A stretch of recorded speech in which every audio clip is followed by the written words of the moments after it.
So Pokemon Bank is finally going offline, and it feels very surreal. It's something that I knew was going to happen eventually. We didn't know when.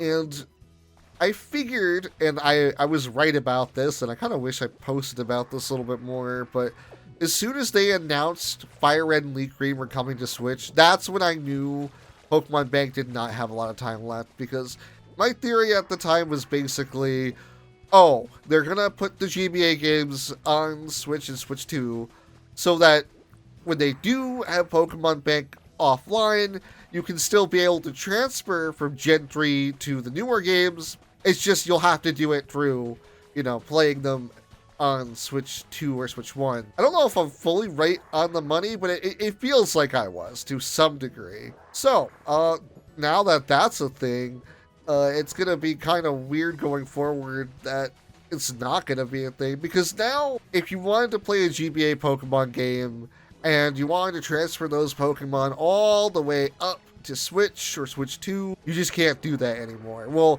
you can still do that at the time of recording this video, but not after February of 2027. Which honestly, that feels kind of weird. Like, it feels like we should still have this. Like, it felt like it was never going to go away. Like, they were like, oh, it's going to go away. But then it actually didn't. But now it actually is going away, which is kind of crazy. And I know when some people are gonna be like, oh, this is like a malicious move on Nintendo or Pokemon Company or blah blah blah. Like, they think, I mean, yeah, it does come down to money at the end of the day. Like, we really wanted to be super cynical.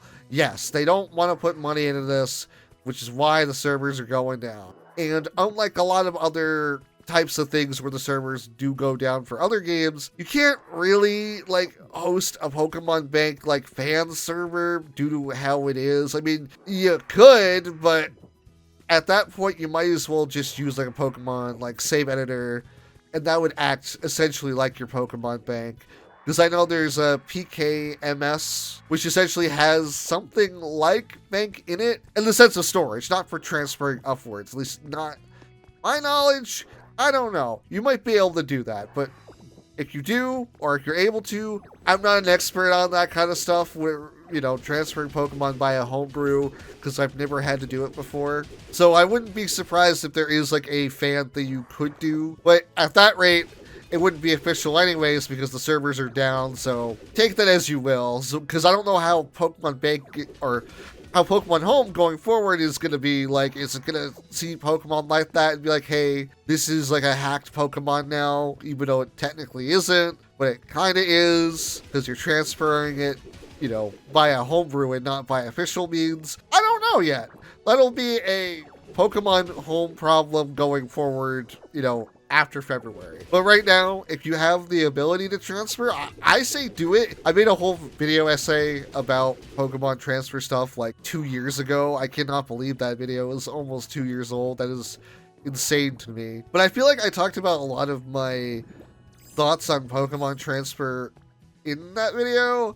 But essentially, like, it's cool that you can do it even if the process to transfer a Pokemon all the way from a GPA game to Switch is a pain in the ass. I recommend doing it while you still can. And like I said earlier, I don't fully think this is a malicious thing that Pokemon Company or Nintendo is doing, because people are like, oh, they should just keep them open forever.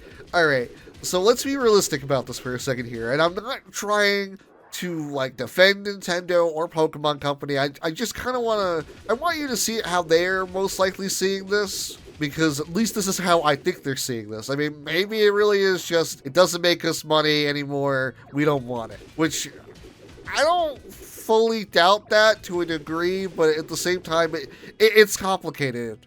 It really is complicated. Because you got the fact that people no longer can get Pokemon Bank off of their 3DS. Unless you get it through homebrew. And even then, if you get Pokemon Bank by a homebrew, I'm not even sure if you can set it up. You have to set up Pokemon Bank with your Nintendo ID, which is like a Wii U era online thing. And I don't know if you can even make that or do that anymore. It's just to the point where it's like, even if you were to get Bank via homebrew, which I don't doubt is possible, it's like, can you actually use it at that point? It's basically, it doesn't exist anymore after 2023, unless you had it already installed or whatnot. So the fact that they kept, like, at it and they kept supporting it for 4 more years afterwards is actually kind of insane. In fact, when the initial announcement, like when the 3DS and Wii U eShops are going offline, and then all the 3DS and Wii U stuff went offline in general, not just the eShop, but like their servers for multiplayer and whatnot. Pokemon Bank was like the only thing that they kept it online for. And even on Pokemon's website, they're like, hey, we're keeping this online for now. We do not know when it will go offline, but it will go offline eventually. So the fact that they kept it online for that long is just kind of insane. Honestly, if it were just a money thing, they could have easily closed down Pokemon Bank as soon as that went offline as well, but they decided not to. Or even, like, they could have closed it sooner. So the fact that it was up for as long as it was is honestly kind of a miracle if you think about it. But that's my point. The fact that you can't download Bank and the only people who are using Pokemon Bank are the people like, I don't know, like me or other Pokemon aficionados who are actively like transferring Pokemon non-stop, or even not non-stop, just transferring it because they already had it installed. That's a very niche audience compared to people using Pokemon Home and whatnot. I wouldn't be surprised if Pokemon Company is also doing this now, not only because they want to get the GBA games on Switch and Switch 2, Wind and Waves are releasing sometime next year as well, so they probably want to do it right before the new generation, which honestly, that's probably the time to do it. That's honestly when I was expecting them to shut down Home, like sometime before or around when Wind and Waves would release, so that way, like, they have like a clean slate to work with. You don't have to worry about, collecting Pokemon from a system that has been supported from Nintendo since 2026, probably? I don't know when the GBA stopped getting support, but that's, like, my point. And plus, like, have you seen how much, like, old Pokemon games go for? It's kind of ridiculous, man. Expecting your player base to spend, like, hundreds of dollars on the secondhand market just so they can have one Pokemon in the modern Pokemon games is kind of ridiculous, guys. Like, realistically. Unfortunately, I don't think this will make old Pokemon games go down in price. In an ideal world, because Pokemon Bank is no longer going to be a thing, I would think it would affect the prices of, like, the old Pokemon games, because now there's less incentive to buy them, because, like, oh, I can't transfer my Pokemon from, my GBA game all the way to my Switch game. But that's most likely not going to be the case. That's like copium. That's genuinely copium on my part. I mean, it would be cool though, because I would like it if Pokemon Emerald used was not like $200 or something like that. And I'm saying that as somebody who owns Emerald, by the way. Like I own all the old Pokemon games, so honestly, like, I don't really need to get all the old ones anymore. It kind of sucks because it does devalue those games, not really in a financial sense, because fucking Pokemon games will never go down in price. I wish they would. But more in the sense of, like, I guess replay value, because now you can't transfer those Pokemon upwards anymore. Because after this, like, every Pokemon from Gen 7 below, you can't transfer them upwards, which is gonna suck. Like I said in my Pokemon transfer video, there were only like a set few Pokemon at the time of me making that video that you couldn't transfer upwards, and now you can, because Legends Arceus, oh my god, Legends ZA added all those Pokemon in its game, so like now you don't have to really worry about like, oh, do I have to buy old 3DS game or old fucking DS game just to get a Pokemon for my national Pokedex? And the answer is no.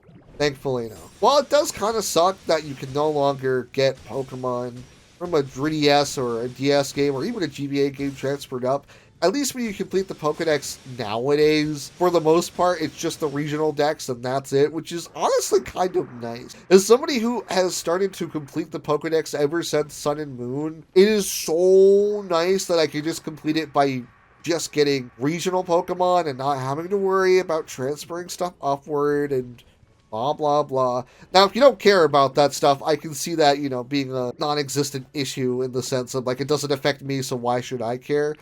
But honestly, like, it's just nice not having to worry about that kind of stuff. I think mainly it comes down to, like, now completing the Pokedex it feels a lot less of a chore in, like, the modern games versus the older games where you really had to buy a few different games just to complete like one Pokedex, if at all. I completed the Gen 3 Pokedex, like fully. So I know that you have to buy into so many games just to complete it. And now that's no longer going to be a thing, which will be nice. Now, if you want to complete the national decks, you're still going to have to like buy, a few games just to get access to, the Pokemon you'll need for it. But at least it's all on one system, and it's not like, oh, go buy this Pokemon game on a system that hasn't had support for who knows how long, and then transfer it upwards, So yes, it sucks, but at least there are some good things about it, and I don't think this is fully a malicious move. It is more like, this was going to happen. A company is not going to support old hardware forever, which sucks, but it is what it is, so we just kind of have to deal with it. It's gonna suck not being able to transfer Pokemon upwards, at least not legally. At least you got options, you got time to do it now. I recommend doing it when you have the chance, because I think it's worthwhile. But those are my thoughts about it. I'm making this on my lunch break at work because the news broke while I was at work, and I was like, well, fuck, I gotta get home and make a dumb video about it, because I don't know. My closing thoughts on all of this is that yes, it sucks. No, I don't think it's malicious. Were you really expecting Pokemon Company to be like, hey player, if you want X Pokemon, buy a fucking DS or a 3DS for hundreds of dollars and then buy your old games for hundreds of dollars that we do not put out ourselves because it's on old hardware which isn't supported anymore? I've seen people say that this is the downfall of Pokemon Company or another fumble by Pokemon Company. And I'm like, I really don't think that's the case. Like, we knew this was gonna go down since 2023. It sucks, but it's not like Pokemon Company went downhill because of this decision. A decision which they warned us about for years now. Look, if you have old games, you're able to transfer stuff upwards. Like I said in my video essay I made 2 years ago, do it. I think this is the time to do it. And honestly, you should do it now before you no longer have the chance, or when you do have the chance through some homebrew bullshit, it might count the Pokemon as hacked, therefore it may not even let you transfer the Pokemon upwards, so you might as well do it while it's still legal and just get it out of the way if you're able to. If you're not, yes, this sucks, because then if you were to get some old Pokemon games in the future, you wouldn't be able to transfer stuff upwards. Also, before I close this video out, because I'm going to have people asking this probably, maybe, I don't know, but I might as well be thorough about this. Pokemon's Gens 3 through 5 can transfer all to each other upwards, but after Gen 5, you can no longer transfer to Gen 6 or 7, and Pokemon from Gen 6 are basically just locked on that cartridge, which they can trade to other Gen 6 games, but you can't transfer any Gen 6 Pokemon to Gen 7, and then Gen 7, it's the same deal, you can't transfer it to Gen 8 or onward, because it'll just be stuck in that game. That's my quick rant about this. I think I've said everything I wanted to say about this, but if not, I'll leave a comment or something. I don't fucking know. Play Pokemon, transfer your stuff while you still can. Have a good day. Bye.